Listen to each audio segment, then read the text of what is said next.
It was supposed to be a routine congressional hearing. Cameras rolled. Journalists whispered predictions. Lawmakers reviewed their scripted talking points. The topic: the integrity of the American judiciary. But no one in the chamber that morning had any idea what was coming. All eyes shifted when Kayleigh McEnany entered the room. Clad in a sharp navy blue suit, her presence alone silenced the murmurs. She walked with unwavering focus, carrying a black folder labelled "Confidential Evidence Attached." No smiles, no handshakes. She moved like someone about to detonate a truth bomb. Kayleigh had been invited to speak as a commentator and legal analyst. The committee expected a polished, conservative voice delivering talking points. But this morning, she came armed with something else entirely. As she took her seat, senators glanced curiously. She kept the folder close, her fingers resting on its edge as if guarding state secrets. Her expression was calm, almost too calm. The hearing began with generic commentary from officials praising judicial transparency. It felt staged, hollow. Then Chairwoman Lisa Gable gave Kayleigh the floor. She stood, stepped forward, and addressed the room with chilling poise. "Ladies and gentlemen, what I'm about to reveal will shake the very foundation of what you believe about our justice system." No one blinked. She opened the folder, and the room changed forever. From the folder she pulled out the first document, a printed email chain between federal Judge Malcolm Boasberg and an individual referred to only as PJ. The email was dated just 3 weeks before Boasberg delivered a highly controversial ruling involving election fraud evidence. The subject line: "Our understanding, private."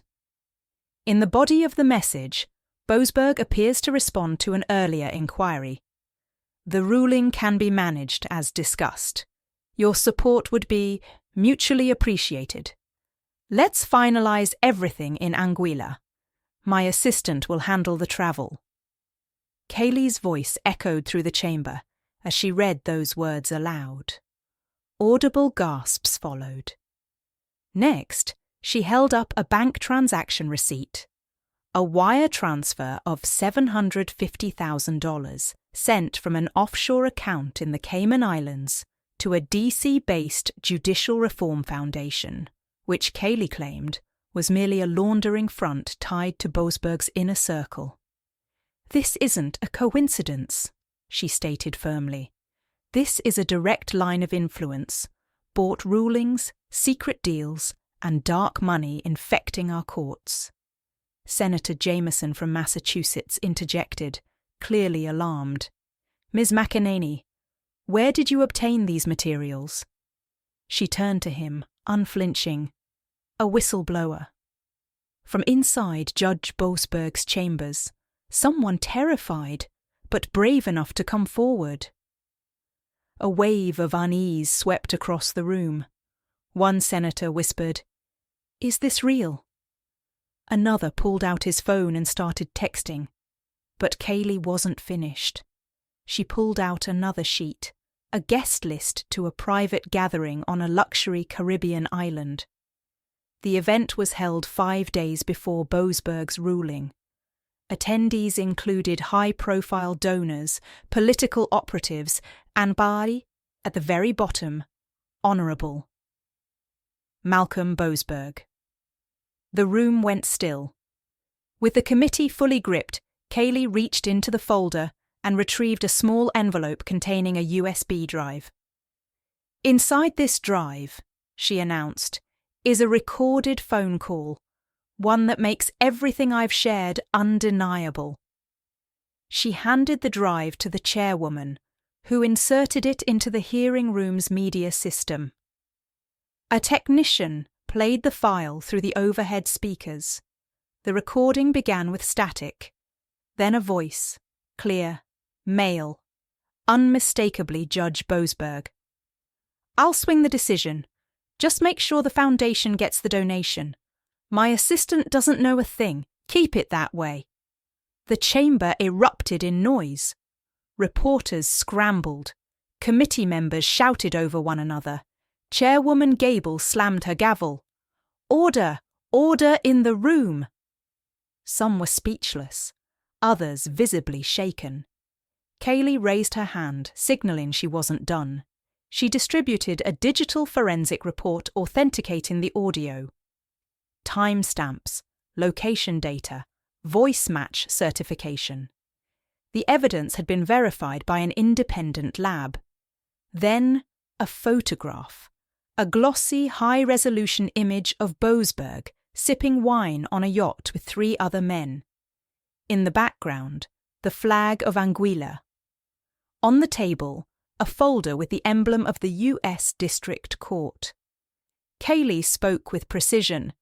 This was 5 days before he ruled in favour of a PAC that had donated millions to the very foundation funding his luxury escape. The reaction was chaos, but she wasn't done yet. She pulled one final item from the folder, a second USB. You've heard his voice. The screen flickered. You've seen the documents. The chamber fell into complete silence as the video began playing. Grainy at first, the footage showed a lavish open-air terrace at sunset. Palm trees swayed in the background. Laughter echoed faintly as the camera zoomed in on a long marble table, surrounded by 5 men in suits. The date stamp on the corner read, March 17th, 7:41 p.m. Then the camera panned, and there he was. Judge Malcolm Boasberg, wearing a linen shirt and sunglasses, laughing casually, a cigar in one hand, glass of brandy in the other. Sitting next to him, PJ, whose face had now been matched by AI analysts to a DC political consultant with ties to multiple dark money networks. Kayleigh paused the video. "What you're about to hear," she said to the room, "is no longer just unethical, it is criminal." She clicked play again. The men around the table were discussing case outcomes. One voice, presumably PJ, joked, "Can we speed up that ruling, Mal?" "My investors are getting impatient," Boasberg replied with a smirk. "Patience, my friend. Timing is everything. Let me get the paperwork clean, then we're all in the clear." He toasted the group. "Here's to making justice profitable." The video cut out. Gasps filled the air. Chairwoman Gable stood frozen. One senator, a longtime Boasberg defender, slowly removed his glasses and stared into space. It was the kind of moment that fundamentally changes everything. Kayleigh stepped forward again. "This is just one video. There are 11 more, and all of them will be turned over to federal investigators. Today." At that moment, a Capitol security officer walked into the room and whispered something into the chairwoman's ear. Gable's expression went pale. She turned to the committee and said shakily, "We've just been informed that Judge Boasberg has resigned, effective immediately."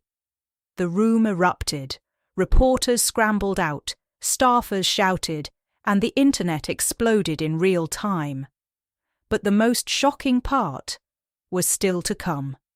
As the crowd buzzed with adrenaline and breaking news alerts flooded in, Kayleigh gathered her materials. The hearing was adjourned, but the nation was only just waking up to the scandal. Within an hour, headlines appeared on every major network. Federal judge resigns amid explosive bribery allegations. Kayleigh McEnany drops judicial nuke. Fallout begins. Corruption on camera. Full exposure of America's legal rot. The Justice Department announced a formal investigation. The whistleblower's identity remained protected, but rumours swirled. The president gave a brief press statement calling the situation deeply disturbing and under review. Kayleigh returned to her hotel, surrounded by security and national media. But just as she was preparing for a Fox News interview, her phone buzzed. An encrypted message from an unknown source. The message read, "You exposed Boasberg, but you missed someone bigger, someone closer. Look into Chairwoman Gable's voting records. Follow the Offshore trail." Attached, a PDF file, a new paper trail, one that implicated the very woman who had presided over the hearing, Chairwoman Gable. The document revealed offshore donations, hidden property transactions, and a direct connection to the same foundation that had funded Boasberg's Caribbean trip. Kayleigh stared at the screen, stunned. Was it possible that the entire hearing had been a setup, orchestrated to sacrifice Boasberg and protect someone even more powerful? "Unbelievable," she whispered. She knew what had to come next. Another video, another file dump, another storm. Because in Washington, one scandal always hides a bigger one. And Kayleigh McEnany, she had just gotten started.